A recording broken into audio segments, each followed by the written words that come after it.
अनन्या अपने ससुराल को समझने और जोड़ने की कोशिश करती है, लेकिन नई पीढ़ी की आज़ादी और पुरानी परंपराओं की जकड़न के बीच वो खुद को अकेला महसूस करने लगती है। हमारी आज की कहानी में सास बहू का रिश्ता, पति पत्नी के बीच का भरोसा और एक लड़की का आत्मसम्मान बड़ी खूबसूरती से बुना जाएगा। शहर की रोशनी में लिपटा हुआ रात का आसमान भी आज कुछ अलग था।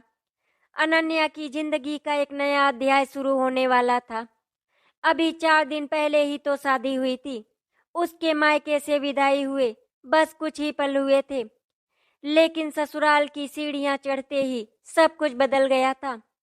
फ्लैट के बाहर लगी नेम प्लेट पर शर्मा फैमिली लिखा हुआ था। अनन्या ने धीरे से उस पर हाथ फेरा और मुस्कुराई। राहुल उसके साथ खड़ा था। उसने अनन्या का हाथ पकड़ा और अंदर ले गया। ड्राइंग रूम में चमचमाते सोफे, दीवार पर फैमिली फोटो और कोने में रखा बड़ा सा गमला, सब कुछ नया था। लेकिन अनन्या के मन में कहीं न कहीं एक डर भी था।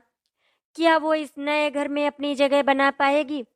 सुमित्रा देवी दरवाजे पर ही खड़ी थी। हल्की मुस्कान उनके चेहरे पर थी, लेकिन आंखों में वो संकोच भी, जो हर सास के मन में एक नई बहू के लिए होता है। आओ बहू, उन्होंने धीरे से कहा। अनन्या ने झुककर उनके पैर छुए।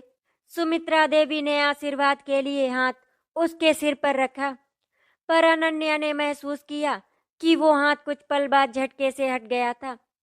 राहुल ने माहौल हल्का करने के लिए कहा, माँ आप बैठो, मैं सामान रख दूं। नहीं बेटा, बहू को भी तो घर दिखाना है। बहू आओ, मैं तुमको घर दिखाती हूँ। अनन्या को हर कोना दिखाया गया। राहुल का कमरा अब उसका साझा कमरा था, जहाँ दीवार पर अभी भी राहुल के स्कूल के सर्टिफिकेट टंगे थे। किचन में स्टील के बर्तन करीने से रखे थे, लेकिन अनन्या की नज़र खाली डिब्बों पर पड़ी। उसे याद आया, माँ कैसे कहती थी, ससुराल में खाली डिब्बे मत रहने देना बहू, घर की बरकत डिब्बों से झलकती है। रात को खाना खाते हुए सबने औपचारिक बातें की। अनन्या चुपचाप सब कुछ सुनती रही। राजेश जी ने कहा, बिटिया कल से तुम अपने मन से घर देखना, मेरी सुमित्रा को भी अब आराम चाहिए। सुमित्रा देवी ने तुरंत टोका, अरे अभी अभी तो आई है, पहले संभल तो ले। पर अनन्या ने बीच में कहा, पापा जी मैं सब संभाल लूंगी, आप चिंता मत कीजिए। उस रात जब राहुल के साथ अनन्या अपने कमरे में आई, उसने चुपचाप अलमारी खोली। राहुल ने उसके कंधे पर हाथ रखा। सब ठीक होगा अनन्या, मैं हमेशा तुम्हारे साथ हूँ। अनन्या की आंखों से आंसू गिरने लगे। वो आंसू डर के थे या फिर खुशी के, उसे खुद भी नहीं पता था। सुबह के 6 बजते ही अनन्या की नींद खुल गई। माँ ने हमेशा सिखाया था, ससुराल में बहू को सबसे पहले उठना चाहिए। धीरे से उसने राहुल को देखा तो वो अभी गहरी नींद में था। अनन्या मुस्कुरा दी। उसके माथे पर बिखरे बालों को प्यार से हटाया और धीरे से बिस्तर से उतर गई। किचन में सुमित्रा देवी पहले से मौजूद थी। गैस पर चाय चढ़ी थी। अनन्या ने झिझकते हुए कहा, मम्मी जी आप बैठिए, मैं बना लेती हूँ। सुमित्रा देवी ने बिना देखे कहा, नहीं बहू, तुम्हें तो अभी घर का कुछ पता भी नहीं, पहले सब कुछ सीख लो फिर आराम से करना। अनन्या को उनकी बात चुभी तो सही, पर उसने कुछ कहा नहीं। वो चुपचाप पास खड़ी रही और देखती रही। कहाँ क्या रखा है, कौन सा डिब्बा किस चीज का है। नाश्ते की मेज पर राजेश जी अखबार पढ़ रहे थे। मनीषा कानों में ईयरफोन लगाए मोबाइल में म्यूजिक सुन रही थी। अनन्या ने टोस्ट और चाय सबके सामने रखा। सुमित्रा देवी ने टोका, अंडे थोड़े ज्यादा फ्राई हो गए बहू, अगली बार से ध्यान रखना। राजेश जी ने अनन्या को बचाते हुए कहा, अरे ठीक है, पहली बार में कोई महारानी थोड़ी बन जाती है। मनीषा ने हंसते हुए कहा, मम्मी भाभी को टाइम दीजिए ना। सुमित्रा देवी ने बस हल्की मुस्कान दी, पर उनकी आंखों में तनी हुई उम्मीदें साफ थी। राहुल तैयार होकर बाहर आया। उसे देखकर अनन्या को थोड़ी राहत हुई। राहुल ने सबके सामने अनन्या के हाथ से चाय का कप लिया। अनन्या की बनाई चाय तो सबसे अच्छी है। सुमित्रा देवी ने एक नजर अनन्या पर डाली। उनके होठों पर अनकही बातें थिरक गईं। अनन्या इस घर में एमबीए करके आई थी। शादी से पहले एक अच्छी कंपनी में जॉब कर रही थी।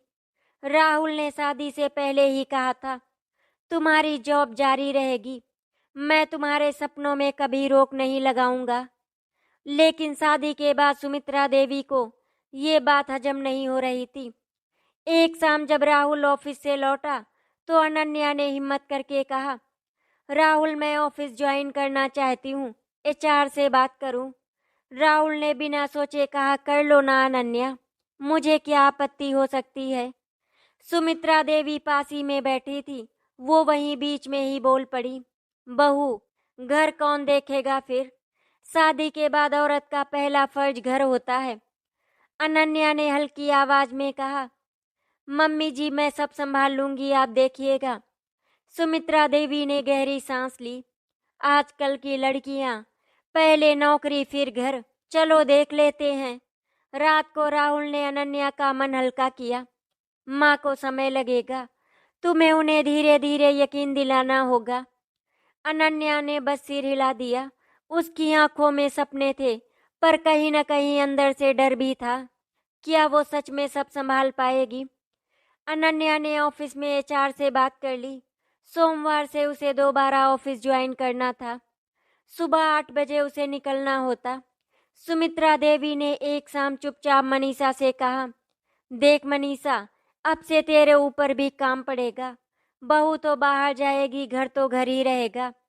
मनीषा ने झल्ला कर कहा, मम्मी मुझे भी कॉलेज जाना होता है, मैं कितना काम करूंगी। सुमित्रा देवी चुप हो गई, लेकिन उनके चेहरे पर सिकन साफ थी। पहले दिन अनन्या जल्दी उठी, नाश्ता बनाया, राहुल का लंच बॉक्स पैक किया, सास ससुर के लिए फ्रिज में खाना रखा। सुमित्रा देवी ने बस इतना कहा, देख बहू टाइम पे लौट आना, घर के काम वैसे ही पड़े रहेंगे। अनन्या ने कहा, माँ जी मैं शाम 6 बजे तक आ जाऊंगी, कुछ छूटे तो आप देख लीजिएगा। सुमित्रा देवी ने कुछ जवाब नहीं दिया। उनकी चुप्पी में पूरा संवाद छुपा था। ऑफिस में अनन्या का सबने खुशी से वेलकम किया। उसकी दोस्त रीमा ने गले लगाकर कहा, वेलकम मिसेज अनन्या शर्मा, अब तो ऑफिस में मजा आएगा। अनन्या हंस तो दी, लेकिन उसके मन में घर की उलझनें ही घूमती रही। शाम को जब अनन्या घर लौटी तो देखा किचन में कुछ बर्तन ज्यों के त्यों पड़े थे। मनीषा ने कॉलेज का बहाना बना दिया था। अनन्या ने चुपचाप बैग रखा, चुन्नी कंधे पर ठीक की और बर्तन धोने लगी। तभी राहुल आया। अरे अनन्या तुम क्यों कर रही हो ये सब अभी के अभी? अनन्या ने मुस्कुरा कर कहा, अगर मैं नहीं करूंगी तो माँ जी को करना पड़ेगा, जो मुझे अच्छा नहीं लगेगा। राहुल ने उसे पीछे से पकड़ लिया। तुम पागल हो, तुम्हें रेस्ट करना चाहिए, लाओ मैं करता हूँ। अनन्या ने राहुल का हाथ पकड़ लिया। नहीं राहुल, ये मेरा घर है और ये भी मेरा हिस्सा है। दूसरी तरफ सुमित्रा देवी दूर खड़ी ये सब देख रही थी। उनके चेहरे पर कोई भाव नहीं था, पर आंखें बहुत कुछ कह रही थी। ये नई पीढ़ी पता नहीं कितनी देर निभा पाएगी। अनन्या ने अब ऑफिस दोबारा ज्वाइन कर लिया था। सुबह 8 बजे निकलना, शाम 6 से 7 बजे लौटना और फिर घर के काम। राहुल तो उसे हर काम में हाथ बटाता था, लेकिन सुमित्रा देवी को ये बात खटकने लगी थी। एक शाम जब अनन्या ऑफिस से आई तो देखा मनीषा अपनी दोस्त के साथ हॉल में बैठी हंस रही थी। किचन में सुमित्रा देवी अकेली खड़ी बर्तन धो रही थी। अनन्या को बहुत बुरा लगा। वो तुरंत किचन में गई। मम्मी जी आप बोल देती, मैं कर देती।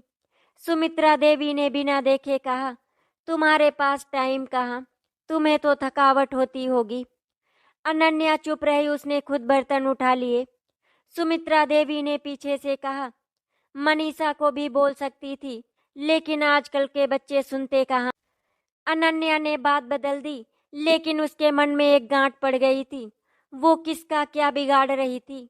राहुल भी बीच में पिसने लगा था।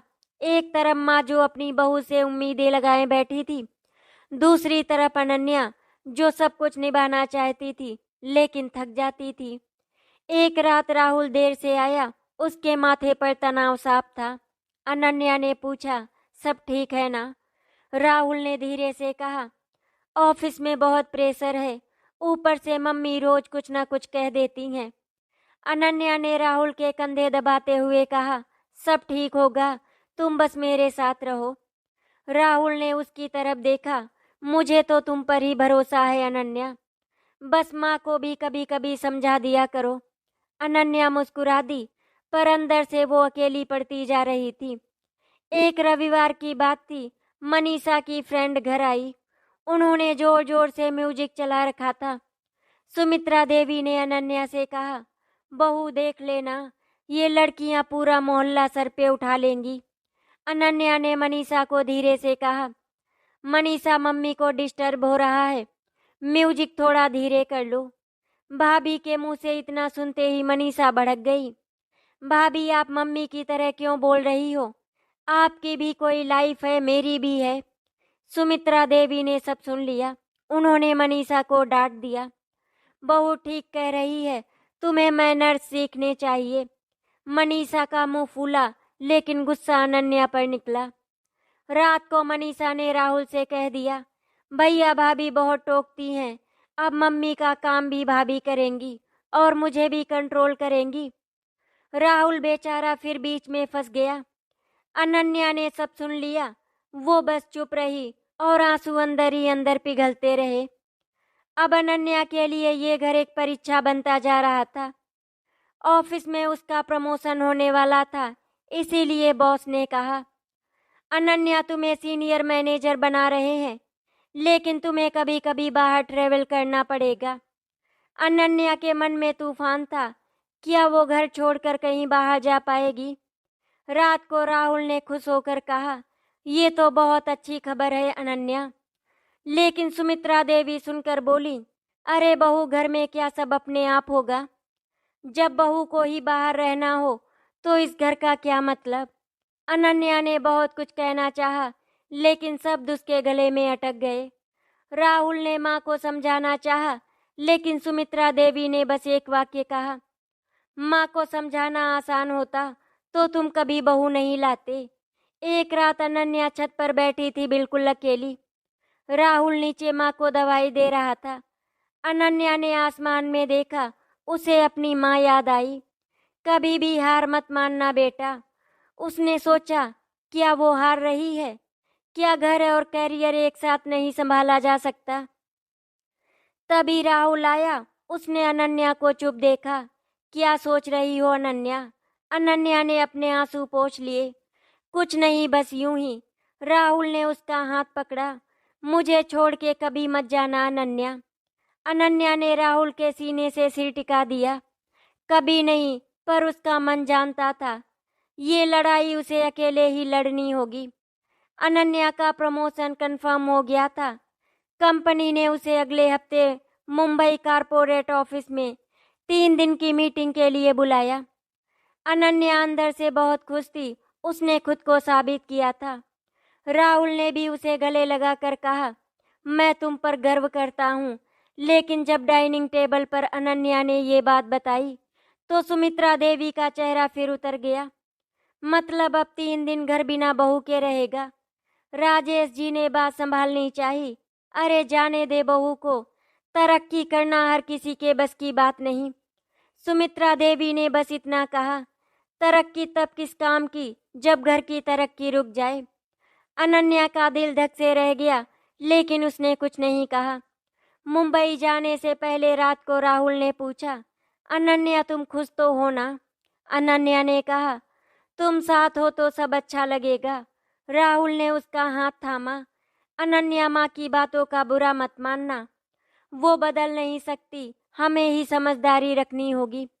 अनन्या को राहुल पर गुस्सा आया, लेकिन उसने सिर मुस्कुरा दिया। कभी कभी चुप रहना ही सही होता है। मुंबई के होटल का कमरा बहुत बड़ा था। अनन्या बालकनी में खड़ी थी। समुंदर की हवा उसके चेहरे से उलझ रही थी। इतनी आज़ादी उसे शादी के बाद पहली बार महसूस हुई, लेकिन वो आज़ादी में एक टीस भी थी। राहुल और उसका घर पीछे छूट गया था। रात को राहुल ने वीडियो कॉल किया। कैसी हो बॉस मैडम? अनन्या ने हंसने की कोशिश की, लेकिन आंखों के नीचे थकान थी। सब ठीक है राहुल, तुमने खाना खा लिया? राहुल ने मुस्कुराकर कहा, हाँ, माँ ने बनाया था, बस तुम जल्दी आ जाना। बिना तुम्हारे घर बहुत खाली लगता है। अनन्या के गले में कुछ फंस गया। क्या वो सच में घर से दूर जा रही है? 3 दिन में सुमित्रा देवी ने मनीषा को खूब समझाया। देख मनीषा, बहू को देख। शादी के बाद भी दफ्तर की भागदौड़, ऐसी बहू से घर कैसे संभलेगा? मनीषा को अब भाभी से थोड़ी जलन भी होने लगी थी। उसे लगता था कि भाभी का ज्यादा मान हो रहा है। राजेश जी बीच में कहते, बहू कुछ गलत नहीं कर रही, तुम्हारी ही तरह वो भी हमारे लिए कर रही है। लेकिन सुमित्रा देवी के दिल में कहीं न कहीं डर बैठ गया था। अगर बहू एक दिन कह दे कि वो इस घर में नहीं रह सकती तो? अनन्या जब मुंबई से लौटी तो बहुत थकी हुई थी। दरवाजा खोला तो राहुल ने उसे झट से गले लगा लिया, पर सुमित्रा देवी ने बस औपचारिक मुस्कान दी। आ गई बहू, ठीक से रही ना? अनन्या ने धीरे से कहा। हाँ माँ जी, सब ठीक ही था। डाइनिंग टेबल पर सब चुपचाप खाना खा रहे थे। अनन्या को लगा मानो उसके आने से कोई फर्क ही नहीं पड़ा। रात को उसने राहुल से कहा, मुझे नहीं पता मैं सही कर रही हूँ या गलत। राहुल ने कहा, तुम सही हो अनन्या, बस थोड़ा सब्र रखना होगा। अनन्या सोचने लगी, कहीं इस सब्र में वो खुद को ही खो तो नहीं देगी। एक रविवार की बात है, सुमित्रा देवी की सहेली आई। बातों बातों में उन्होंने कह दिया, बहू तो ऑफिस जाती है ना, फिर खाना कौन बनाता है? सुमित्रा देवी ने बिना लाग लपेट कहा, कभी मैं तो कभी मनीषा, बहू के पास टाइम कहाँ। अनन्या रसोई में सुन रही थी, उसका मन तो जैसे टूट गया। रात को उसने राहुल से कहा, तुम्हारी माँ मुझे बस काम वाली समझती हैं, बहू नहीं। राहुल ने भी गुस्से में कह दिया, अनन्या माँ की जगह भी समझो, वो बस अपनी जगह अपने आप को सही मानती है। अनन्या ने चुपचाप कमरा बंद कर लिया। आंसू तकिए में गुम हो गए। अनन्या ने तय कर लिया, अब वो खुद को समझाएगी, किसी से कुछ नहीं बोलेगी। ऑफिस में वो और मेहनत करने लगी। प्रमोशन के बाद उसका काम 2 गुना हो गया। सुमित्रा देवी के ताने अब उसके कानों में शोर नहीं करते थे। वो बस मशीन की तरह सब करती रहती थी, पर वो सब सहता रहा। एक रात राहुल ने कहा, तुम अब मुझसे भी दूर हो रही हो अनन्या। अनन्या ने सिर्फ इतना कहा, मैं खुद से भी दूर होती जा रही हूँ राहुल। और वो रात दोनों की चुप्पी में डूब गई। अनन्या की आंखों के नीचे काले घेरे अब साफ दिखने लगे थे। ऑफिस, घर, सास ससुर, मनीषा और राहुल, सबके बीच में वो बस घूमती रहती थी। रविवार का दिन था। अनन्या किचन में खड़ी थी। सुमित्रा देवी चाय बना रही थी। तभी सुमित्रा देवी ने ताना मार दिया, बहू ऑफिस में तो सब संभाल लेती हो, घर में तुम्हारे हाथ पैर क्यों फूल जाते हैं? अनन्या के हाथ से चाय का कप गिर गया। उबलती चाय उसके हाथ पर गिर गई। सुमित्रा देवी घबरा गई। अरे बहू! अनन्या की आंखों में आंसू थे। वो बस धीरे से बोली, माँ जी, सब संभल नहीं रहा मुझसे। चाय के गिरने से अनन्या का हाथ बुरी तरह जल गया। राहुल ने तुरंत अस्पताल पहुंचाया। डॉक्टर ने ड्रेसिंग करते हुए कहा, बहुत काम करती हैं आप, थोड़ा आराम भी कीजिए, वरना शरीर साथ नहीं देगा। अनन्या के आंसू बहते रहे। राहुल ने उसका सिर सहलाया। मैं हूं ना तुम्हारे साथ? अनन्या ने भीगी आवाज में कहा। लेकिन मैं खुद के साथ नहीं हूं राहुल।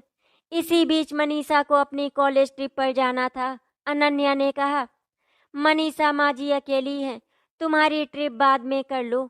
मनीषा अपनी भाभी पर भड़क गई। भाभी, आप कौन होती हो मुझ पर रोक लगाने वाली? पहले खुद घर संभालो, फिर मुझे सिखाना। सुमित्रा देवी ने मनीषा का पक्ष लिया। मनीषा ठीक कह रही है, हर किसी की जिंदगी होती है बहू। अनन्या ने कुछ नहीं कहा। उसने खुद को कमरे में बंद कर लिया। राहुल ने देखा कि घर में अब माहौल और बिगड़ रहा है।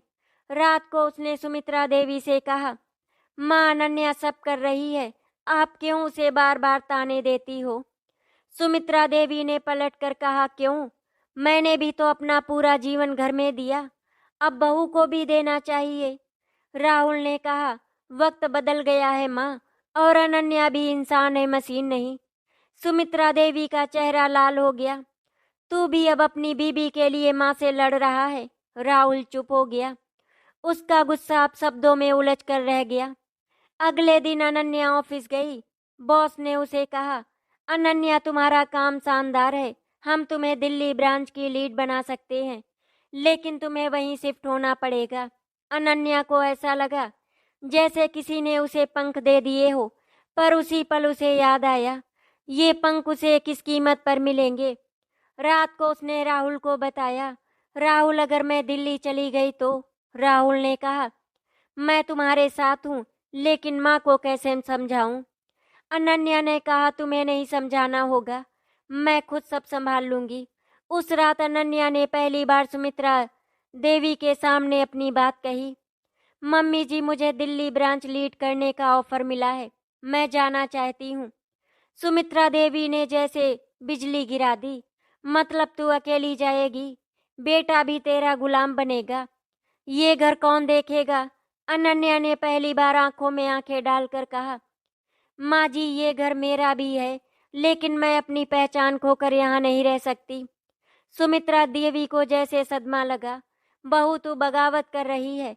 अनन्या ने सिर झुका लिया। अगर खुद को बचाना बगावत है तो हाँ, मैं कर रही हूँ। राहुल उस रात बहुत देर तक जागता रहा। वो जानता था कि माँ को तो वो बदल नहीं सकता, लेकिन अनन्या को भी नहीं रोक सकता। सुबह उसने अनन्या से कहा, तुम जाओ अनन्या, मैं माँ को संभाल लूंगा। अनन्या की आंखों में आंसू आ गए। तुम मेरे बिना रह पाओगे? राहुल ने कहा, अगर तुम्हें रोकूंगा तो मैं तुम्हें खो दूंगा, लेकिन अगर जाने दूंगा तो मैं तुम्हें पालूंगा। अनन्या ने राहुल को कसकर गले लगा लिया। उसकी लड़ाई अब अकेले की नहीं थी, उसके साथ उसका प्यार था। अनन्या दिल्ली चली गई। एक नया शहर, नई चुनौतियां, नई आजादी। वो रोज रात राहुल से बात करती। सुमित्रा देवी अब भी उससे नाराज थी, लेकिन राजेश जी ने हाल चाल पूछना नहीं छोड़ा था। अनन्या ने धीरे धीरे खुद को फिर से पा लिया और वो अपनी पहचान में लौट आई। एक शाम ऑफिस से लौटते हुए उसने छत पर खड़े होकर फोन किया। राहुल, सब संभल जाएगा ना? राहुल ने हंसते हुए कहा, सब संभल गया अनन्या, क्योंकि तुमने खुद को संभाल लिया। दिल्ली में अनन्या ने खुद को फिर से खड़ा कर लिया था। नई टीम, नए लोग, वो सब कुछ फिर से सीख रही थी। हर रात को राहुल से वीडियो कॉल करती, लेकिन कॉल के उस पार की खामोशी उसे कभी कभी बहुत भारी लगती। एक रात उसने राहुल से कहा, कभी कभी लगता है मैं खुद को साबित करने के चक्कर में तुम्हें खो दूंगी। राहुल ने सिर्फ इतना कहा, नहीं अनन्या, मैं तुम्हारा इंतजार कर रहा हूँ। जितना मुझसे बन पड़ा मैंने किया, अम्मा को भी खुद बदलना होगा। सुमित्रा देवी के लिए अब वो घर बहुत बड़ा हो गया था। राहुल ऑफिस चला जाता, मनीषा अपनी पढ़ाई में व्यस्त थी, और रसोई में अकेली सुमित्रा देवी को अब अनन्या की कमी खलने लगी थी। राजेश जी ने एक शाम कहा, देखो सुमित्रा, बहू को दोष मत दो, वो तो बस अपनी जगह सही थी। सुमित्रा देवी ने गहरी सांस ली। मैंने कभी सोचा भी नहीं कि एक दिन बहू छोड़कर भी जा सकती है। राजेश जी ने कहा, कभी कभी रिश्तों को बांधने के लिए पकड़ ढीली करनी पड़ती है। सुमित्रा देवी बस चुपचाप छत पर टकटकी लगाए देखती रही। अनन्या की याद अब उन्हें काटने लगी थी। एक रात राहुल को तेज बुखार हो गया। मनीषा कॉलेज गई हुई थी। राजेश जी दवाई दिलाने बाहर निकले। राहुल ने बहन को कॉल किया, फिर अनन्या को वीडियो कॉल किया। अनन्या, मैं ठीक हूँ। बस अनन्या ने वो आवाज सुनी तो उसके आंसू बह निकले। राहुल, मैं आ रही हूँ अभी। राहुल ने हाथ उठाया। नहीं अनन्या, तुम वहीं रहो, मुझे तुम पर फक्र है। अनन्या फोन पकड़कर रोती रही। वो चाह कर भी उस वक्त पास नहीं थी, पर उसके आंसू, उसकी मजबूरी, उसका प्रेम, सब उस कॉल में बह गया। सुमित्रा देवी ने एक रात अनन्या को खत लिखा, बहू, जब तू गई थी तो लगा था तूने मेरा बेटा छीन लिया। अब समझ में आया तूने कभी मेरा बेटा छीना ही नहीं था। तूने उसे और मजबूत बना दिया था। मैं हार गई बहू, लेकिन ये हार मुझे मंजूर है। घर कब लौटेगी तेरी सास सुमित्रा? ये खत अनन्या के ऑफिस पहुंचा तो वो देर तक पढ़ती रही। उसकी आंखों में नमी थी, लेकिन अब उसे पता था उसका लौटना जीत नहीं, घर का नया आरंभ होगा।